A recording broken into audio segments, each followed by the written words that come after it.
کچھ لوگ کھجور لے کر آتے ہیں، حضرت اسے چبا دیجیے. کیا کرو گے بھائی؟ کہ تہنیک کرنی ہے. تو میں کہتا ہوں بچہ کا کہاں ہے؟ اس لیے کہ تہنیک تو میں کروں گا. بچہ لاؤ، میں کھجور لاؤ، میں کھجور کو بہت باریک چبا کر کے انگوٹھے پر لے کر آہستہ سے اس کے منہ میں رکھ کر اس کے تالو میں چپکا کر کے دباؤں گا، خاص انداز سے دباؤں گا.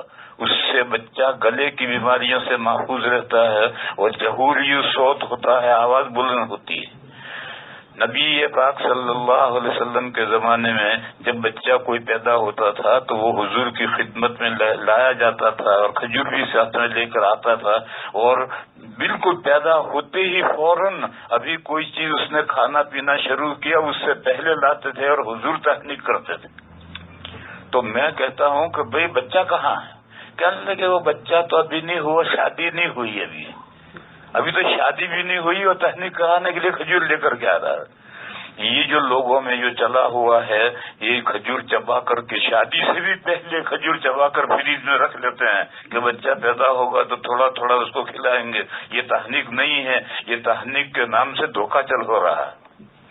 اس کو تبرک تو تم کہہ سکتے ہو کہ یہ تبرک کسی بزرگ کا چبایا ہوا ہے، تھوڑا تھوڑا تبرکن کھلایا، تبرک ہو کوئی حرج نہیں، لیکن تہنیک اسے مت دو، نام دو. تہنیک تو اس کے علاوہ چیز ہے. بہرحال میں یہ کہہ رہا تھا کہ یہ جو تہنیک کے بارے میں تصور آج کل چل پڑا ہے کہ شادی ہونے کے بعد یا عورت حاملہ ہے اس وقت اسے کھجور چبا کر کے فریج میں رکھ لی، بچہ پیدا ہوگا تو تھوڑی تھوڑی اس کو کھلائیں گے. یہ تہنیک نہیں ہے، یہ تہنیک کا غلط مفہوم ہے.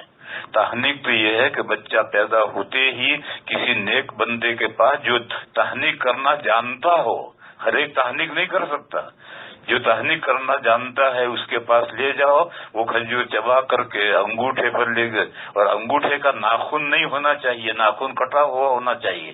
انگوٹھے پر لے کر آہستہ سے انگلی ڈال کر کے اس کے تالو میں وہ کھجور چپکائے گا اور خاص انداز سے تالو دبائے گا. اس سے بچہ جہوری صوت ہوگا.